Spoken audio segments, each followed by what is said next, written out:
Hello students, देखिए पिछले video में हमने जो चैप्टर है वो पढ़ा रहे हैं मैट्रिक्स आव्यूह। तो पिछले वीडियो में हमने आव्यूह की परिभाषा अवयव पढ़ लिए थे। इस वीडियो में हम आव्यूह के प्रकार पढ़ेंगे। ये भी बहुत इंपॉर्टेंट टॉपिक है, आव्यूह के प्रकार। तो यहाँ पर आव्यूह कितने प्रकार का होता है ये हम देखते हैं। यहाँ पर जनरल वे में आव्यूह को हम क्या लिख सकते हैं, जैसे लिख दें ए बराबर AIJ M क्रॉस N, जहां I का मान 0 से बड़ा और M से छोटा या उसके बराबर होगा, और J का मान 0 से बड़ा व N से छोटा व उसके बराबर होगा। ये आव्यूह को लिखने की व्यापक विधि होती है। यहाँ पर इस तरह से लिखा होता है। यहाँ पर जो M है ये पंक्तियों की संख्या है और जो N है ये स्तंभों की संख्या है। अवयव क्या है? AIJ। अब इनको हम ध्यान में रखते हुए आव्यूह के प्रकार हम पढ़ेंगे। तो पहले नंबर पर हम पढ़ते हैं क्षैतिज आव्यूह। क्या पढ़ते हैं? क्षैतिज आव्यूह। तो क्षैतिज आव्यूह क्या होता है? क्षैतिज आव्यूह क्या होता है? तो क्षैतिज आव्यूह ब्रैकेट में मैंने लिख दिया M less than N। M क्या है? पंक्तियों की संख्या। N क्या है? स्तंभों की संख्या। तो पंक्तियों की संख्या कम है स्तंभों की संख्या से, तो इसकी परिभाषा इसी से हम बना लेंगे कि ऐसा आव्यूह जिसमें पंक्तियों की संख्या स्तंभों की संख्या से कम होती है उसे हम क्षैतिज आव्यूह कहते हैं। जैसे इसका उदाहरण यदि हम लिखेंगे तो ये हो जाएगा 1 2 3 4 और यहाँ 0 5 7 9 ये आ जाएगा। तो देखिए यहाँ पर जो ये आव्यूह है इसमें केवल 2 पंक्तियां हैं और स्तंभ हैं 4। तो यहाँ पर स्तंभ ज्यादा हैं, पंक्तियां कम। तो ये कैसा आव्यूह होगा? क्षैतिज आव्यूह होगा। ये इसका उदाहरण लिखा हुआ है क्षैतिज आव्यूह का। इसकी परिभाषा फिर से देख लीजिए। ऐसा आव्यूह जिसमें पंक्तियों की संख्या स्तंभों की संख्या से कम होती है उसे हम क्षैतिज आव्यूह कहते हैं। इसके बाद दूसरे नंबर पर हम पढ़ते हैं दूसरा प्रकार इसका, ये हम पढ़ते हैं ऊर्ध्वाधर आव्यूह। क्या पढ़ते हैं? ऊर्ध्वाधर आव्यूह। ये क्या होते हैं? ऊर्ध्वाधर आव्यूह। तो ऊर्ध्वाधर आव्यूह में M ग्रेटर देन N, अर्थात पंक्तियों की संख्या स्तंभों की संख्या से अधिक होती है। परिभाषा, ऐसा आव्यूह जिसमें पंक्तियों की संख्या स्तंभों की संख्या से अधिक होती है। जैसे लिख दिया जाए 1 2 3 4 5 6। यहाँ पर पंक्तियों की संख्या कितनी थी? 3 और स्तंभों की संख्या कितनी थी? 2। तो यहाँ पर जिस आव्यूह में पंक्तियों की संख्या स्तंभों की संख्या से अधिक होती है उसे हम क्या कहेंगे? ऊर्ध्वाधर आव्यूह कहेंगे। नंबर 3 पर आता है हमारा बहुत ही इंपॉर्टेंट वर्ग आव्यूह। क्या है? वर्ग आव्यूह, स्क्वायर मैट्रिक्स। इसको वर्ग आव्यूह किसे कहते हैं? जिसमें ऐसा आव्यूह जिसमें पंक्तियों की संख्या स्तंभों की संख्या के बराबर होती है उसे हम वर्ग आव्यूह कहते हैं। देखिए यहाँ पर पंक्तियों की संख्या कम हो स्तंभों की संख्या से तो क्षैतिज आव्यूह, ज्यादा है तो ऊर्ध्वाधर आव्यूह, यदि बराबर है तो वर्ग आव्यूह होगा। परिभाषा इसकी कैसे लिखेंगे? ऐसा आव्यूह जिसमें पंक्तियों की संख्या स्तंभों की संख्या के बराबर होती उसे हम वर्ग आव्यूह कहते हैं। और इसका जो उदाहरण होगा वो ये होगा 3 4 5 6 7 0 2 1 3। ये हो जाएगा। ये 3 प्रकार के आव्यूह हमने पढ़ लिए। चौथे नंबर पर वो प्रकार नहीं, परिभाषा है एक विकर्ण के अवयव क्या होते हैं।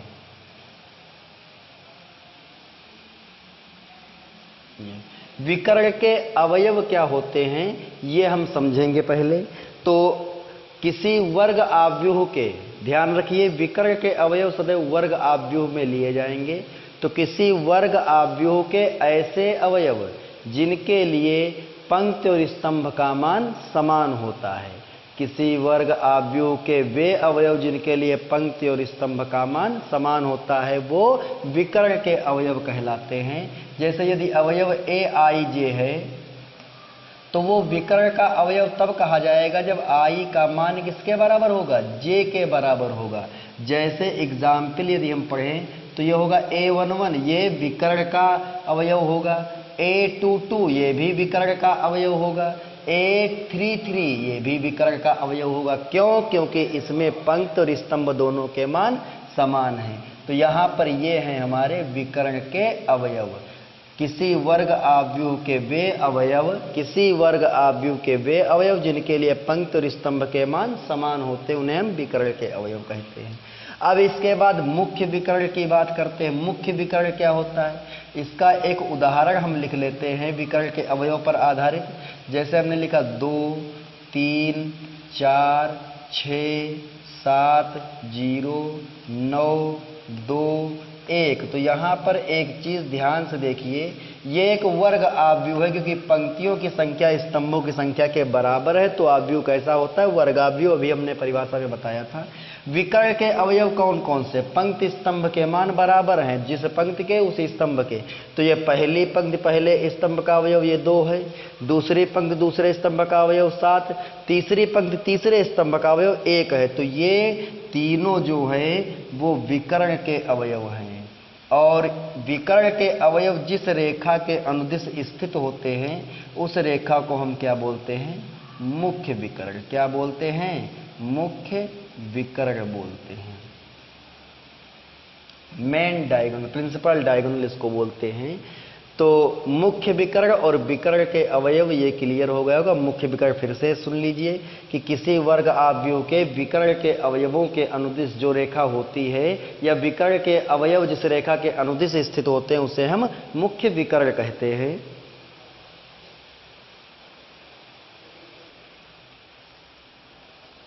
देखिए अगला प्रकार हम पढ़ते हैं विकर्ण आव्यूह।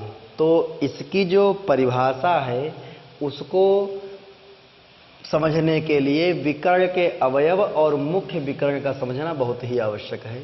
यहाँ पर विकर्ण आव्यूह किसे कहते हैं, तो इसकी परिभाषा क्या है कि ऐसा वर्ग आव्यूह जिसके मुख्य विकर्ण के अवयव शून्य हो। ऐसा वर्ग आव्यूह जिसके मुख्य विकर्ण के अवयव अशून्य हो। क्या हो, अशून्य हो। जिसके मुख्य विकर्ण के सभी अवयव अशून्य होते हैं, शेष सभी अवयव शून्य होते हैं, उसे हम विकर्ण आव्यूह कहते हैं। ऐसा आव्यूह जिसके मुख्य विकर्ण के सभी अवयव अशून्य होते हैं तथा शेष सभी अवयव शून्य होते हैं, उसे हम विकर्ण आव्यूह कहते हैं। जैसे कोई आव्यूह लिखा हुआ है A बराबर AIJ, ये इसका अवयव है, इसमें m पंक्तियां हैं, m स्तंभ है क्योंकि वर्ग आव्यूह है। ये कब कहा जाएगा विकर्ण आव्यूह, जब इसके सभी अवशेष जो नॉन डायगोनल एलिमेंट हैं वो 0 हो और जो डायगोनल एलिमेंट वो 0 न हो। तो ये कब होगा, जब i का मान j के बराबर नहीं होगा। और ये कब होगा, जब i का मान j के बराबर हो जाएगा। इसके विकर्ण पर आधारित हमने ये कह दिया। तो यहाँ पर देख लीजिए, जहाँ i बराबर j तो वो अवयव क्या होगा, विकर्ण का अवयव होगा, तो वो 0 के बराबर नहीं है। और जहाँ i का मान j के बराबर नहीं, वो विकर्ण का अवयव नहीं होगा, वो 0 के बराबर है। तो विकर्ण आव्यूह की परिभाषा इस प्रकार लिखी जाती है कि ऐसा आव्यूह जिसके मुख्य विकर्ण के सभी अवयव अशून्य होते हैं तथा शेष सभी अवयव शून्य होते, उसे हम विकर्ण आव्यूह कहते हैं। और इसका उदाहरण हम कैसे लिखेंगे ये देख लीजिए। इसका एक उदाहरण हम लिख देते हैं 3, 0, 0, 0, 4, 0, 0, 0, 5। देखिए मुख्य विकर्ण के अवयव समान हो भी सकते हैं और नहीं भी हो सकते। परिभाषा समझ में आ गई होगी। इसके बाद 5वें नंबर की बात करते हैं हम, अदिश आव्यूह की बात करते हैं। अभी जब हम विकर्ण आव्यूह पढ़ रहे थे तो उसमें पढ़ा था कि मुख्य विकर्ण के जो अवयव होते हैं वो अशून्य होते हैं, शेष सभी अवयव जो विकर्ण के अवयव नहीं वो शून्य होते हैं, जैसे इसमें था। अदिश आव्यूह में क्या होगा इनमें ज्यादा अंतर नहीं। अदिश आव्यूह तो ऐसा विकर्ण आव्यूह, अदिश आव्यूह को पढ़ने के लिए विकर्ण आव्यूह समझना आवश्यक है। तो अदिश आव्यूह क्या होता है? ऐसा विकर्ण आव्यूह जिसके मुख्य विकर्ण के सभी अवयव समान होते हैं। सीधे ऐसा विकर्ण आव्यूह जिसके मुख्य विकर्ण के सभी अवयव समान होते हैं, उसे हम अदिश आव्यूह कहते हैं। जैसे लिख दिया 3 0 0 0 3 0 0 0 3, ये है इसका उदाहरण अदिश आव्यूह का। देखिए यहाँ पर अदिश आव्यूह वह आव्यूह होता है जिसके मुख्य विकर्ण के सभी अवयव, या ये कह ले जिसके विकर्ण के अवयव बराबर भी होते हैं, शून्य भी होते हैं, और से सभी अवयव शून्य होते हैं। तो इसकी परिभाषा सीधे ऐसा विकर्ण आव्यूह, जब विकर्ण आव्यूह कह दिया तो जो विकर्ण के अवयव नहीं थे वो शून्य भी हो गए और वर्ग आव्यूह भी हो गया। तो ऐसा विकर्ण आव्यूह जिसके मुख्य विकर्ण के सभी अवयव समान होते हैं उसे हम क्या बोलते हैं? अदिश आव्यूह, और अशून्य भी होते। इसके बाद छठे नंबर पर पढ़ते हैं हम इकाई आव्यूह। इकाई आव्यूह क्या होता है? इकाई आव्यूह तो इकाई आव्यूह ये भी एक विकर्ण आव्यूह होता है। ये तो इसकी परिभाषा कि ऐसा विकर्ण आव्यूह जिसके मुख्य विकर्ण के सभी अवयव एक होते हैं। ऐसा विकर्ण आव्यूह जिसके मुख्य विकर्ण के सभी अवयव एक होते हैं उसे हम इकाई आव्यूह कहते हैं। ये इकाई आव्यूह है। ऐसे ही हम लिख देते हैं यहाँ पर 1 0 0 1, ये हमारा इकाई आव्यूह है। तो जो इकाई आव्यूह होता है वो भी ऐसा विकर्ण आव्यूह जिसके मुख्य विकर्ण के सभी अवयव एक होते हैं उसे हम इकाई आव्यूह कहते हैं।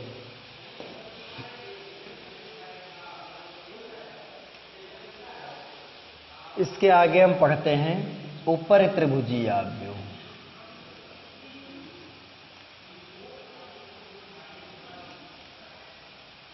ऊपर त्रिभुजीय आव्यूह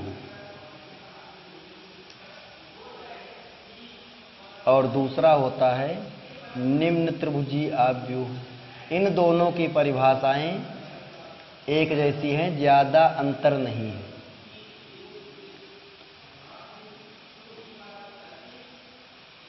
ये 8 नंबर, ये 9।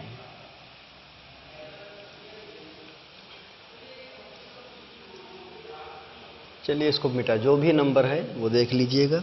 देखिए यहाँ पर ऊपर त्रिभुजीय आव्यूह, ये क्या होता है? ऊपर त्रिभुजीय आव्यूह तो ऐसा आव्यूह, ऐसा वर्ग आव्यूह जिसके मुख्य विकर्ण के नीचे के सभी अवयव शून्य होते हैं।